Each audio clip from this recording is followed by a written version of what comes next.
Sebenarnya kalau orang tertawa itu karena mereka udah berdamai dengan sakit-sakit mereka. Not really. Ya nggak harus kayak gitu. Ada orang-orang yang ketawa karena saking sakitnya kadang udah nggak bisa diwakili pakai nangis. Ternyata satu penulis tuh ngomong bahwa tawa itu adalah sebuah cara menjadi manusia. Karena dia ambil dari pengkhotbah, ada waktu untuk menangis dan ada waktu untuk tertawa. Kalau tertawa nggak boleh karena lu tertawa kayak monyet karena kamu image of God kan. Tapi mungkin kita terlalu rohani sampai nggak jadi rohani. Tuhan kan manusia sejati. Kalau dia bisa manusia sejati yang 100% Yesus manusia, maka dia pasti tertawa seperti dia juga menangis. Bener. Tapi kan kita nggak gambarin itu. Tapi gue percaya sih Yesus ketawa. Itu kalau Yesusnya cool, marah-marah, diam, anak jangan mengganggu jalannya ibadah gitu.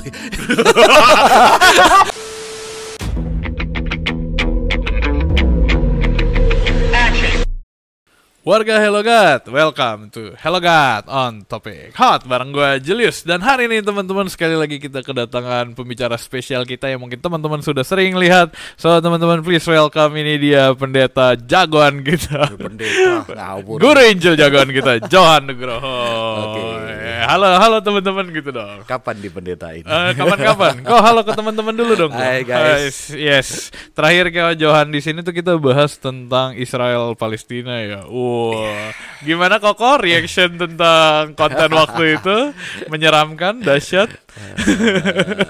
Ada banyak kritik dan komen, tapi teman-teman kalau it's good lah ya. Tapi teman-teman kalau teman-teman nonton itu banyak isinya membicarakan tentang hal-hal baik tuh, hal-hal yang seharusnya kita lakukan. Tapi hari ini Ko Johan hari ini datang lagi di acara spesial kita. Kita akan membahas sesuatu yang sangat luar biasa. Apa itu Koko? Apa itu Koko? Tapi sebelum gue mulai, gue rasa akan lebih baik kalau lu kasih tahu dulu tentang pelayanan lu kok. Mungkin ada banyak teman-teman baru yang masih nonton, dia belum kenal tentang lu gitu. Lagi diulang. 3 kali nih. Yeah. Saya melayani di Sing Sanctuary yang Hearted Nurturing Community, itu satu ibadah kontemporer di GKI Puri. Dan saya juga ada Vestige Community buat anak-anak yang suka mikirnya aneh-aneh, yang liar-liar, yang kadang-kadang nggak bisa diomongin di gereja. Kita biasa kumpul di kafe. Nggak bisa diomongin di gereja. Nggak bisa ditanyain. Nggak bisa ditanyain. Oke. Red flag. Red flag di gereja. Oke, pas banget nih karena hari ini kita mau bahas topik itu tuh kok. Oke. Ini sebenarnya topik yang gua rasa cocok banget ya sama lu ya. Tawa dan spiritualitas. Pernah kepikiran nggak teman-teman kalau tertawa itu ternyata ada hubungannya dengan spiritualitas? Pernah kepikiran nggak? Teman-teman ya. Iya teman-teman. Nah sekarang kalau dari lu, tawa dan spiritualitas, ini nyambungnya kemana sebenarnya kok? Kebetulan gue suka stand up comedy ya. Oh iya. Sama lah kita semua sama. Sekarang stand up comedy kan booming banget. Iya, gue suka banget. Sebetulnya pertama kali denger gitu gue suka banget. Tapi gue nangkep, Jul. Sebetulnya ketika pertama kali denger itu gue ketawa. Tapi kadang-kadang ketawanya itu bisa kecampur sama pain. Tertawa keresahan kah? Iya, apa? keresahannya itu kayak dia ngetawain diri sendiri yang ada sakit banget gitu loh.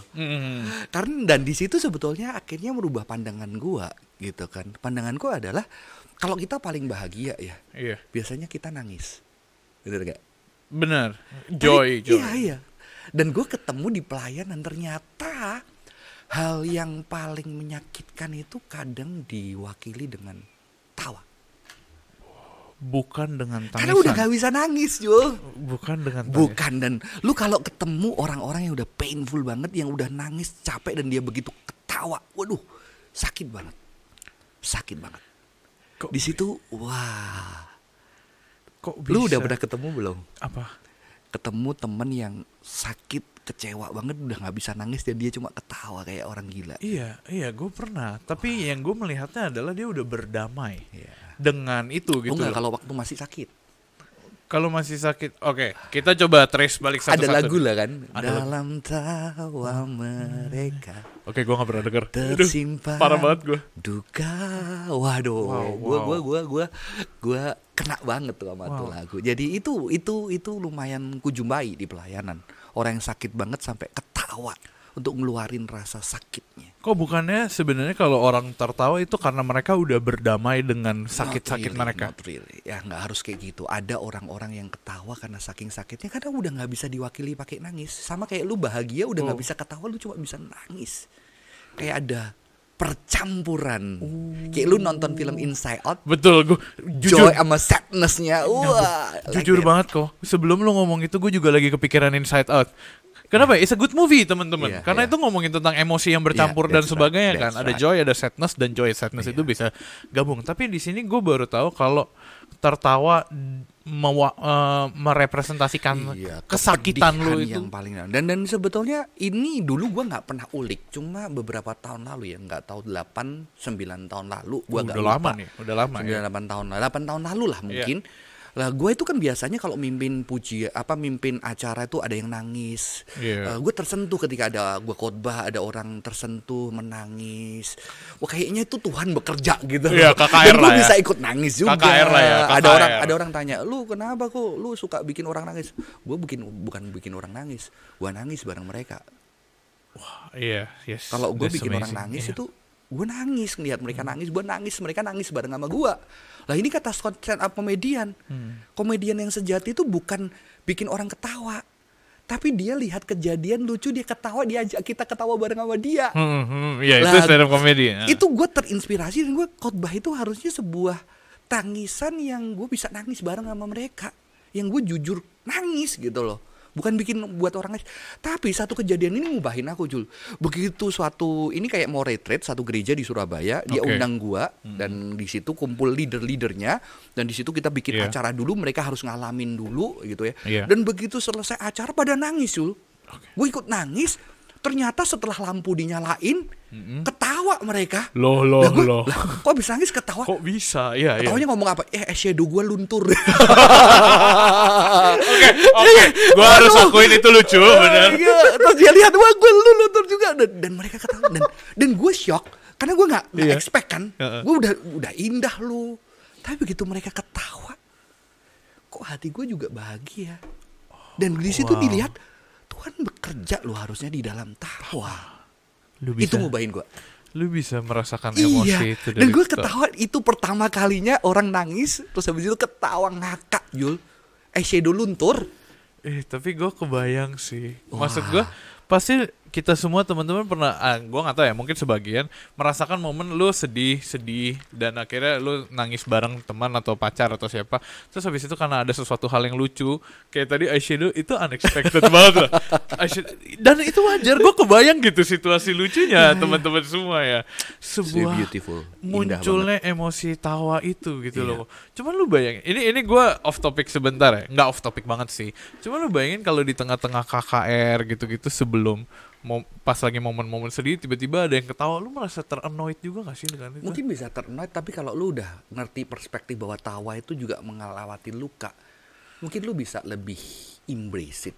Mungkin paling lu bilang tenang dikit, boleh agak yang lain terganggu gitu kan. Tapi lu bisa embrace it. Karena gue pernah juga di dalam posisi luka yang begitu dalam yang gue udah gak bisa nangis. Gue cuma bisa ketawa. Makanya gue tahu banget itu sakitnya. Kok gue jadi kebayang. Aduh sorry kok, gue jadi agak kebayang banget. Saking kayak lu udah desperate, saking lu sedihnya, lu tertawa supaya menutupi kesedihan. Gue ceritain deh ya, mungkin singkat aja. Mungkin beberapa teman udah tahu gue pernah dipukulin bapak gue, padahal gue nggak salah gitu kan.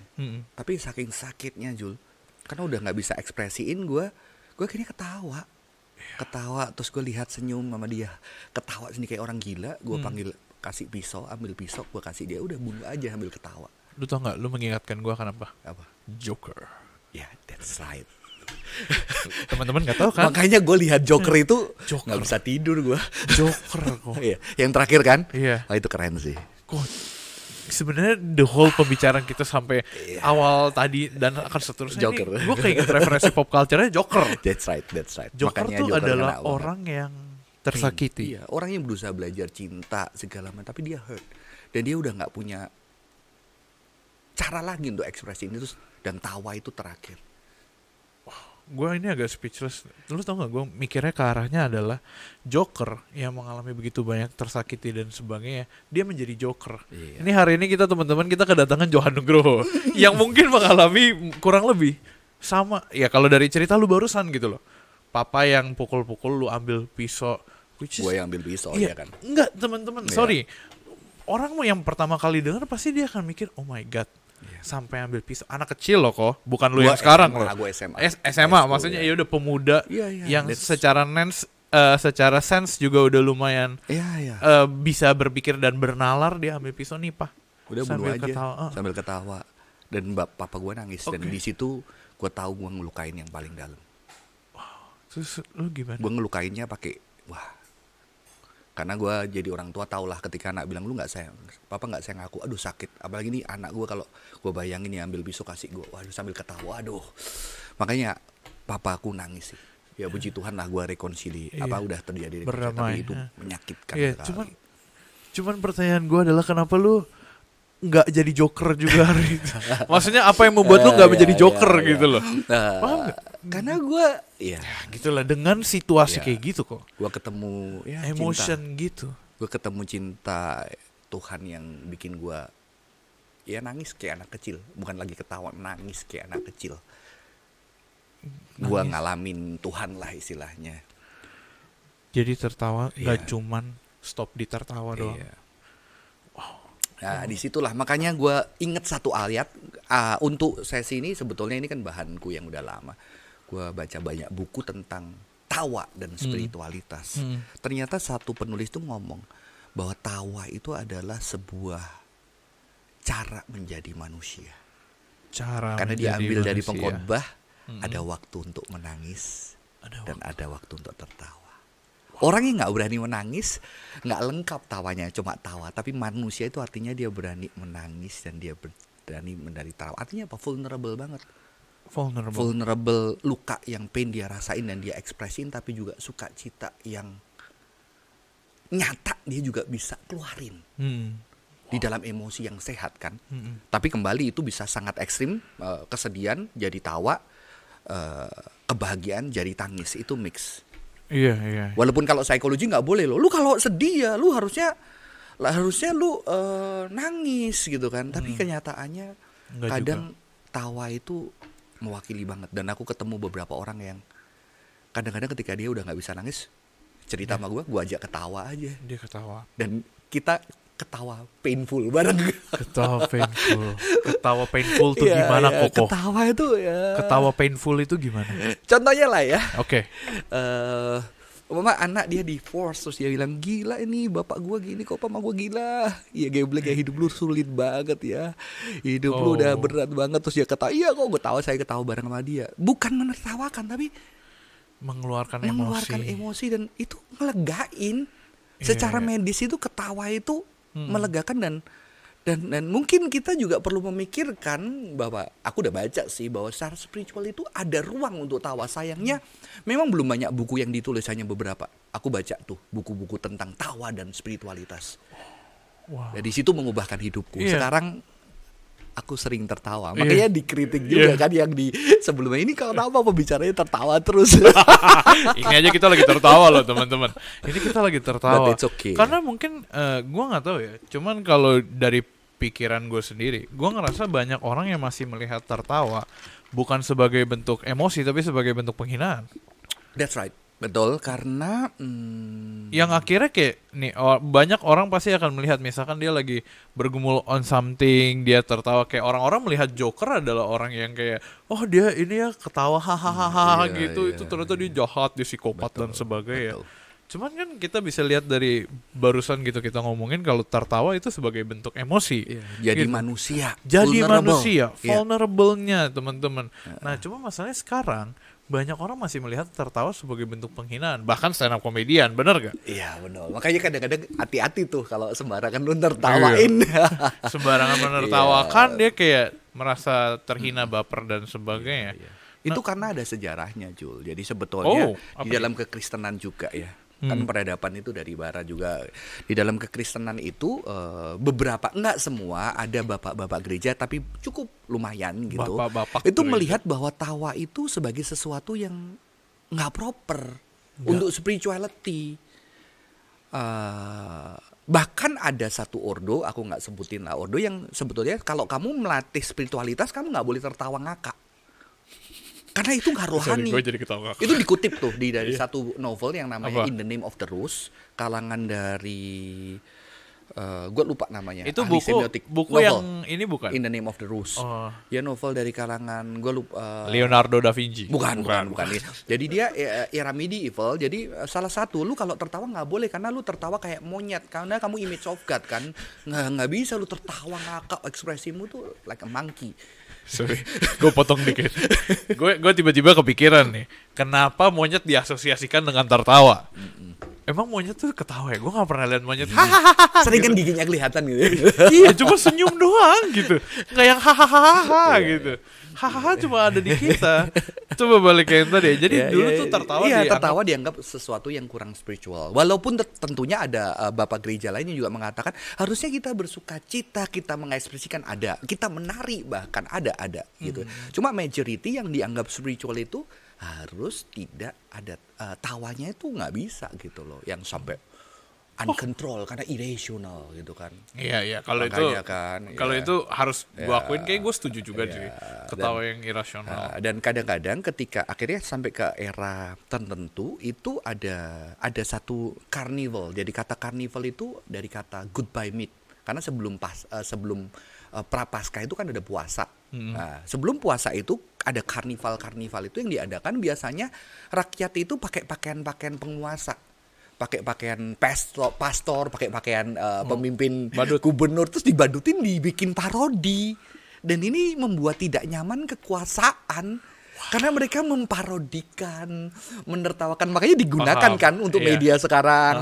Ketika pilpres gini juga kan dibikin parodi, itu lebih masuk, lebih rileks, lebih nyantoy. Jadi masalahnya banyak yang lihat jadi penghinaan. Jadi penghinaan akhirnya memang di abad tertentu di diri Prestawa itu dianggap sebagai sebuah ancaman yang menakutkan.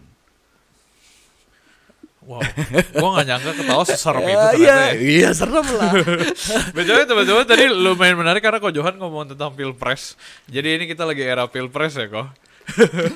Jadi era pilpres sih, gue gak ngerti kenapa tuh semua hal-hal viral dikaitin sama pilpres ya. Iya. Jadi akhirnya ya kita ngomongin yang lain. Kita mati gaya. Jadi kita ngomongin yang lain lah. Kok beda untuk tertawa gini-gini ya? Banyak kan sekarang stand up comedy yang menertawakan yang namanya berasal dari keresahan gitu. Terus banyak juga ini aturan stand up ya, banyak teman-teman kalau orang-orang stand up komedi itu datang dari yang namanya keresahan. Iya, keresahan. Ini gue ngutip Howie nih. Howie masih nonton Hello Gotten Topic nih, kurang ajar. Keresahan datang yang nyata ya. Yang nyata gitu loh.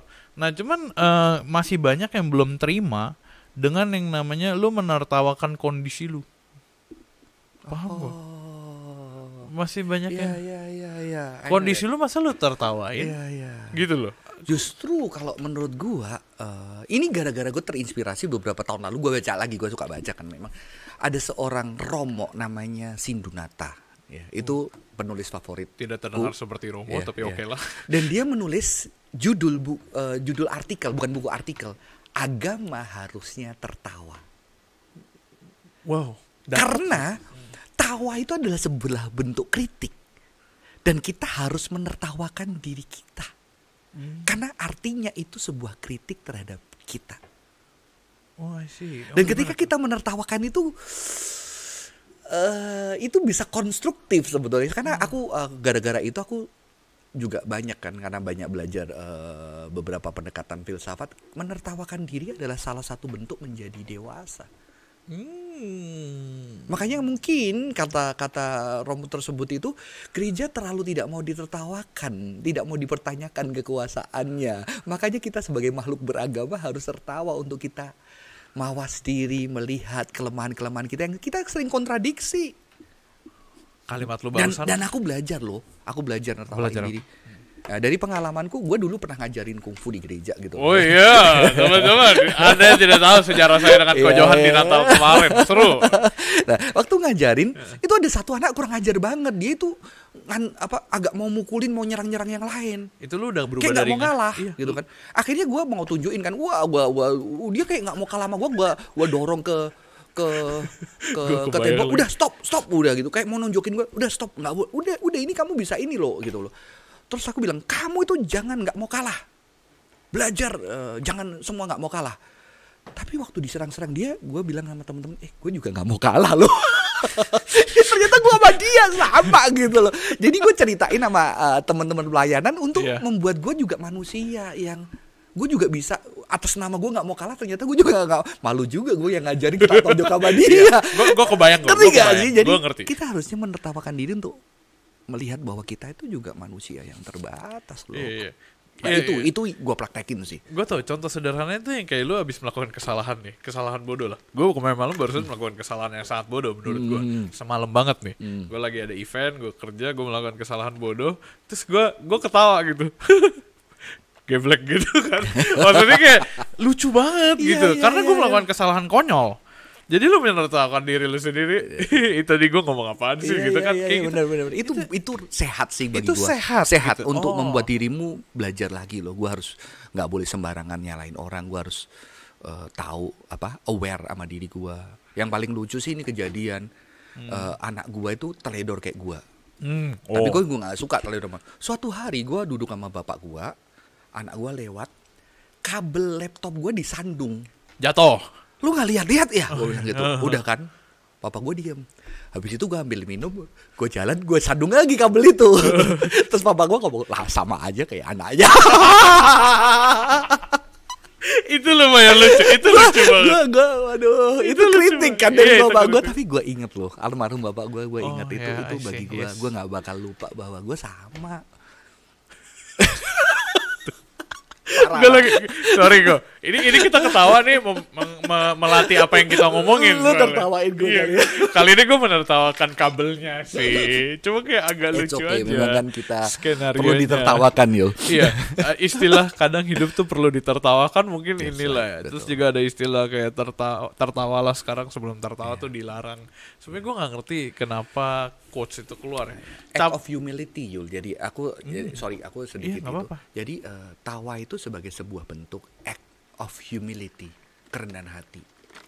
Makanya kalau di dalam satu ordo ada yang namanya yang memang dia kalau di Katolik ya, ada buku, aku baru ketemu buku yang Kristen, yang Protestan satu. Tapi ada satu buku di Katolik karena memang mereka untuk mengajarkan sesuatu mereka banyak pakai cerita-cerita tawa. Satu ordo itu namanya Jesuit. Itu banyak cerita tawanya untuk menertawakan ordo mereka sendiri. Oh, gimana tuh? Dan untuk mengajarkan teologi juga. Jadi mengajarkan teologi pakai tawa, pakai cerita humor untuk menertawakan ordo mereka. Aku kasih salah satu contoh cerita ya. Ordo Jesuit itu sekolahnya paling lama, kalau nggak salah sampai 7 atau 9 tahun. 7-9 tahun, S2, S3 tuh bisa. Suatu hari ada ibu ya, mereka punya cerita. Ada ibu yang bilang, anak gua mau jadi pastor. Haleluya. Masukin ordo mana? Wah, yang ditanya Jesuit kan mau banggain diri. Oh, kalau kamu masuk ordo ini, anakmu perlu sekolah 4 tahun. Kalau kamu masuk ordo ini, anakmu perlu sekolah 6 tahun. Tapi kalau anakmu masuk ordo saya Jesuit, dia perlu sekolah 9 tahun. Lalu ibu itu bicara, kalau gitu yang terakhir aja Romo. Kenapa? Karena anak saya belajarnya agak lama. Padahal kan kira-kira gak gitu, Bu. Ngerti ya maksudnya? Jadi itu untuk menertawakan, lu jangan sombong gitu loh. Sekolah lama segala lama. Jadi ada juk-juk yang menertawakan diri untuk belajar rendah hati. Menertawakan diri. Mengajarkan teologi. Jadi ketika aku baca-baca untuk mengajarkan teologi, untuk kritik, untuk rendah hati, awareness itu sangat bisa loh cerita-cerita. Kalau melihat tertawa ini sebagai form of worship nggak? Tertawa gitu. Aku melihat karena ada satu penulis ngomong kayak ini. Kita mungkin lupa tertawa. Sehingga kita ketika membayangkan Tuhan itu, Tuhan kan manusia sejati. Kalau dia bisa manusia sejati yang 100% Yesus manusia, maka dia pasti tertawa. Seperti dia juga menangis. Benar. Tapi kan kita gak gambarin itu. Tapi gue percaya sih Yesus ketawa. Karena dia datang pesta. Dia benar. Duduk makan sama murid-murid, minum-minum gitu kan. Habis itu dia anak kecil banyak datang sama dia. Wah, itu kalau Yesusnya cool, marah-marah. Diam. Anak, jangan mengganggu jalannya ibadah gitu. Itu contoh real ya. Itu contoh real ya. Nanti kan pasti anak kecil gitu kan. Tapi anak kecil seneng datang. Mau jumpain dia. Wow. Dan teolog itu ngomong, apakah nanti ketika kita berjumpa dengan Tuhan di surga, ekspresi apa? Sukacita itu paling menandai dengan apa? Ada tangisan tapi juga ada tawa kan. Maka di sini aku melihat tawa itu sungguhlah spiritual. Not just a form of worship. Tuhan Yesus Itu adalah spirituality yang kita merasakan sukacita kayak anak kita kalau punya anak ya. Ketawa bareng di mobil itu, kita ketawa itu aduh indah banget. Gue akan merindukan sih. Kalau anak kecil kita bisa ketawa di mobil dan I see. That's deep really good. It's really deep kok. Kok Tuhan Yesus waktu yang sama anak-anak. Iya. Itu kalau nggak salah, kalau gue nggak salah ya, ada yang murid yang yang juga ngomong nggak sih? Siapa ya? Iya. Sampai Yesus bilang jangan larang anak-anak datang kepada aku. Kalau kamu nggak jadi kayak anak kecil ini, kamu nggak akan ke kerajaan surga. Mungkin anak kecil itu sangat mengekspresikan kali ya. Dia ketawa-ketawa, nangis-nangis apa adanya. Jadi jujur di situ aku melihat spirituality itu, tawa itu bagian seperti juga menangis. Bagian dari spiritualitas kita. Nggak cuma sebagai teman-teman tertawa bisa menjadi sebagai bentuk penghinaan, tapi di saat yang sama ada emosi yang keluar, ada hidup yang bisa digambarkan dari ketulusan, ada ketulusan, mengajarkan kita sesuatu, mengajarkan kita jadi manusia, dan kadang-kadang juga menghibur sesama kita. Menghibur. Kenapa lu tau nggak? Udah terbukti secara ilmiah ternyata ketika kita tertawa itu muncul analgesik di otak kita yang membuat analgesik itu sebuah hormon, bukan yang membuat kita bisa reduce pain. Jadi kayak painkiller tapi naturally. Dan ya. Wow, itu keren banget. Dan kadang-kadang ternyata lo pernah dengar nggak aromaterapi itu juga bersifat analgesik? Tahu, pernah. Ya kan? Sehingga orang kalau sakit gitu, jadi aku tuh pernah dengar ayat, kamu adalah dupa harum Tuhan, ada kan? Dupa dan wewangian dari Tuhan. Anda salah nanya kalau nanya ke saya. Saya harus nanya ke Anda. Iya. Itu ada ayat itu, dan gue berpikir berbeda. Dulu ada temen gue banyak masalah, anaknya masalah, ke rumah sakit, pokoknya banyak datang masalah. Dia telepon gue, kok gue ada masalah gini-gini, sekarang di rumah sakit anak gue. Aku tuh sampai nggak bisa bilang, Tuhan, aku doain ya, karena pasti udah banyak doa dia. Aku cuma bilang, lu di mana? Di rumah sakit. Ya udahlah, gue kesana duduk sama dia, terus gue tadi bingung, lu cerita masalah terus gue nggak mau, gue bingung mau chat apa gitu kan. Iya. Terus dia bilang, kok gue juga bingung loh, gue ceritain masalah terus kok nggak enak banget masalah terus kita ngakak berdua, kita ketawa loh. Iya. Sampai susternya datang, dan setelah kita ketawa, waktu pulang gue tetap doa lah ya, gue tetap doa hadir. Terus dia bilang, kok thank you ya. Hah, kenapa? Iya, lega gue kok. Tawa kita itu ternyata membuat dia itu lebih rileks, lebih tuh. Jangan-jangan Tuhan nggak suruh kita selesaiin problem orang. Kita jadi temen yang bisa buat dia lewatin hari itu dan gantian sama dia. Karena kita dupa harum buat temen kita. Menjadi aromaterapi. Aromaterapi. Sekarang, sosial media ketika pulang kerja udah capek, lihat sosial media ketawa, healing dia. Iya. Bukan healing sih, bisa reduce pain-nya. Karena mungkin kita church, kita udah gak pernah ketawa bareng sama orang. Wow. Sehingga akhirnya sosial media itu membantu dia fokus, dia ketawa, dia relax. Tapi kita di gereja. Wow. Makanya sorry Jul. Gak apa-apa kok. Dunia malam, lu ketika penat, lu sakit hati, lu duduk, ada temen lu yang nongkrong. Gue dulu temen gue berantakan semua, yang rokok terus ketawa bareng nggak jelas. Itu buat mereka bisa lewatin hari itu. Lu nggak kepikiran. Makanya nemenin lu semalaman sambil minum, duduk terus ketawa ngakak untuk ekspresiin sakit. Ternyata ada temen gue yang gila banget, ngapain buang waktu buat gue ketawa nggak jelas. Dan kadang-kadang kalau malam gue mabuk, dia gendong gue pulang. Dan akhirnya tertawa gara-gara itu. Gue tidak membenarkan itu, tapi mungkin kita terlalu rohani sampai nggak jadi rohani. itu dicatat tuh teman-teman. Terlalu rohani sampai nggak jadi. Sampai kehilangan hal rohani, karena kita anggap yang rohani itu sesuatu yang duniawi, tapi itu orang yang rohani yang dipakai orang dunia untuk jadi penghibur di kala-kala orang sesat, dan kita mengatakan itu adalah sampah. Johan Nugroho 2024. Harus gue kasih citasi tuh. Red flag habis itu. Red flag habis itu. Nanti di ban lagi. Gak boleh. Di ban dari ini keluarga. Kok gila, yang barusan keren banget. Tawa. Orang-orang yang sebenarnya tuh ke dunia yang sana, orang-orang yang terlihat seperti sedang broken. Kita lanjutin yang waktu itu ya, kita sempat bahas Kristen broken. Orang-orang yang lagi bergumul, semua sebenarnya hanya mencari sebuah alasan untuk dia tetap tertawa. Joker pun gitu. Tertawa. Wow. Karena tertawa itu ada penelitian. Oh iya, apa? Dia ngomong gini. Otak kita itu mencari orang yang bisa tersenyum bareng sama kita. Iya. Jelas lalu kalau makan pasti enak yang, gila enak Jul, babinya Jul. Dan dia tersenyum dan kita bahagia. Iya, benar. Dan gue kaitin lah ya itu konek-konek. Karena kita terlalu kurang visual membaca Alkitab, ada ayat, Tuhan menyinari engkau dengan wajahnya dan memberi engkau damai sejahtera. Haleluya. Kita nggak lihat ayat itu secara visual. Kira-kira wajah Tuhan kayak gimana? Orang-orang gambarnya sih bersinar terang. Iya, bersinar terang. Kalau kita pewujudan Allah itu sendiri kan adalah Kristus. Kira-kira wajah Kristus kalau lu ketemu gimana? Peaceful nggak? Dan kita adalah gambar dan wajah Allah. Yang harusnya ketika gue pulang, celakanya gerejanya ngajarin ke gereja jangan lihat manusia, lihat Tuhan. Lah, katanya Tuhan kita gambar wajahnya Tuhan walaupun tidak sempurna ya. Walaupun gue bayangin gue capek-capek pelayanan, gue pulang lihat wajah anak gue, papa senyum. Lu ngerasain gak sih? Kalau lu udah punya pacar kan? Nggak, lu punya pacar. Gue punya pacar. Begitu lu ketemu dia udah lama, lu bakal lagi pergi ketemu dia senyum sama lu.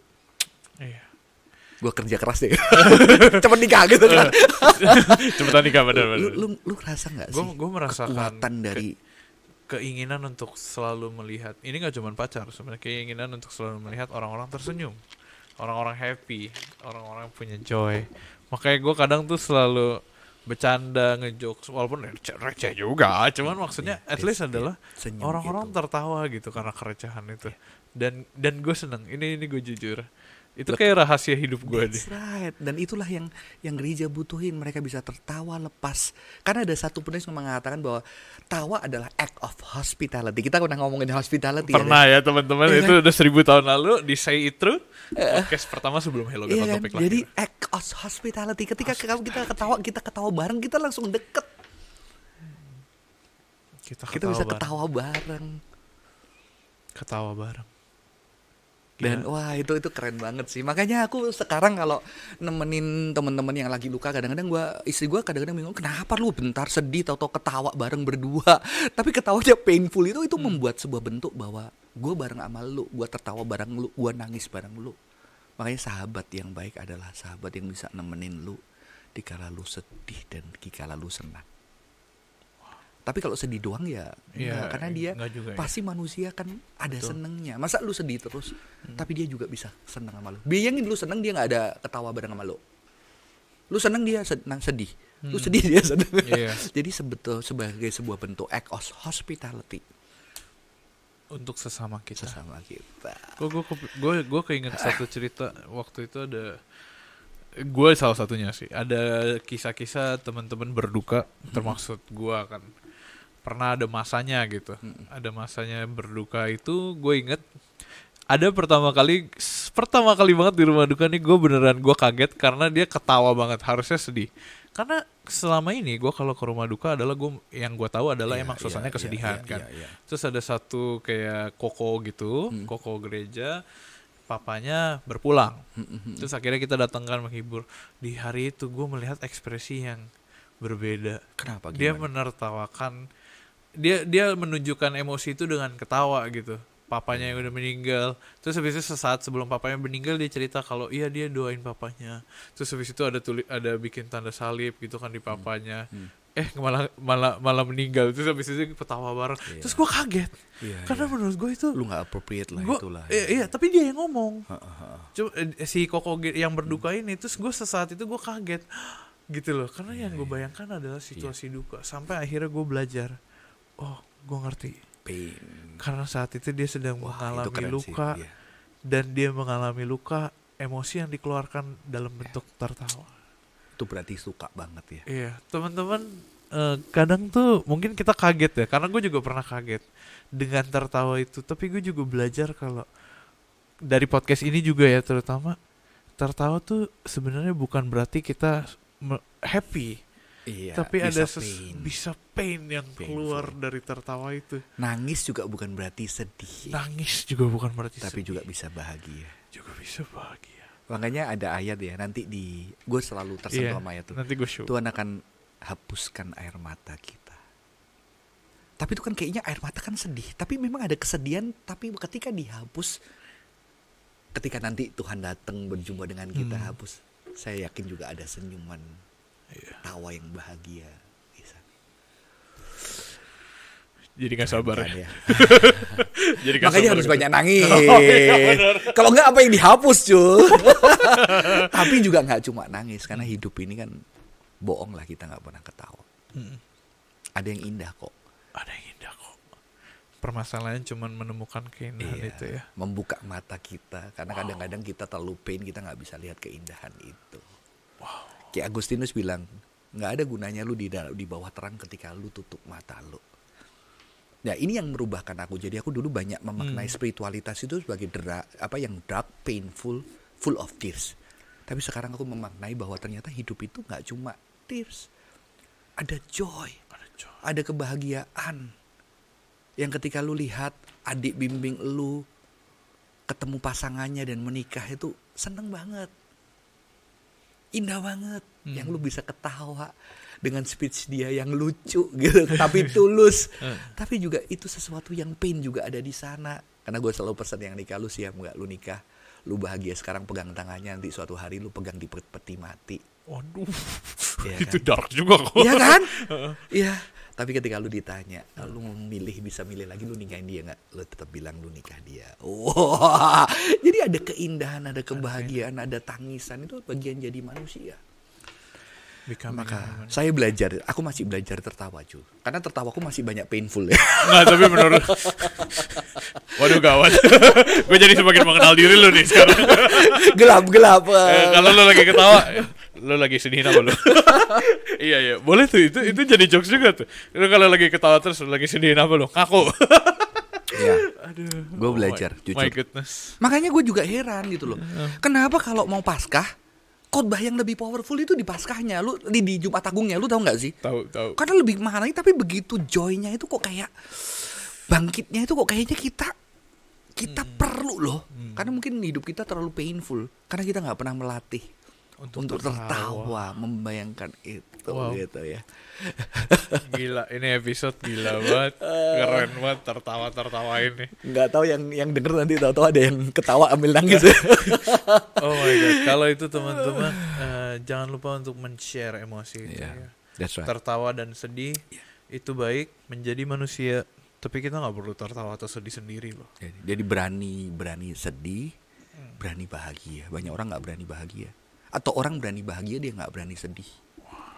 Aku ketemu satu anak, dia cerita sama gue, dia kena cancer. Terus gue langsung bilang, lu kerasa gak sih? Lu udah ngerasain sakit yang dalam banget. Tapi begitu lu ngerasain itu gak sakit, lu ada rasa rilisnya. Tubuhmu udah begitu peka ngerasain sakit yang dalam dan juga kelegaan yang gak sakit yang dalam. Akhirnya lu bisa embrace a lot of thing in your life. Ketika lu sakit lu bisa nangis, tapi ketika lu bahagia lu bisa ketawa dan memuji Tuhan dan bersyukur. Ketika lu sedih lu bisa bilang, Tuhan gua gak kuat, Tuhan gua takut. Tapi ketika ada berkat, Tuhan thank you banget. Mungkin kita perlu jadi manusia dengan tertawa dan menangis. Menjadi manusia dengan tertawa dan menangis. Gila, semua tentang menemukan balance ya. Dan di podcast itu kita belajar teman-teman tentang hal itu bareng-bareng ya. Khususnya satu episode penuh dengan tertawa dan canda. Kok gue jadi keinget satu quotes ya. Ada Charlie Chaplin kalau gak salah. Dia pernah ngomong gini, jangan sampai lu melewatkan satu hari pun di dalam hidup lu tanpa lu tertawa. Gua rasa lu sudah mewakili quotes itu dengan baik ya. Setiap hari tuh pasti harus ada tertawa gitu. Ada ketawa, walaupun painful ya. Aduh, balik lagi. Salah ngomong gua. Oke lah kalau gitu. Ada ini satu lagi. Aku baca satu teori dia bilang, tawa itu adalah panggilan, atau membuat orang tertawa adalah panggilan surgawi. Ada penulis teolog kayak, aku agak lupa. Karena membuat orang bersuka cita, membuat orang bahagia, membuat orang. Nanti kalau lu punya anak, ketika lu do something buat anak lu dan dia tertawa, nggak bisa dibeli, Jul. Nggak bisa dibeli. Nggak usah punya anak. Ketika lu do something buat pasangan kamu, pacar kamu, dan dia ketawa dan thank you, wow. Gue setuju. Itu indah. So teman-teman, gua rasa kita harus sama-sama menemukan the reason, alasan untuk kita, jangan alasan lah, makna untuk kita tertawa, makna untuk kita bersedih di dalam hidup kita. Wow, keren banget kita hari ini. Ketawa lagi. Nggak, bukan keren banget kita, keren banget Tuhan kita. Karena yang ngomong dari tadi bukan Julius dan Johan ya, tapi Jesus in us.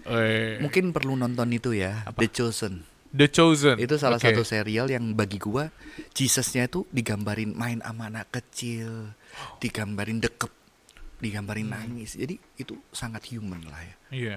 Dan gua suka.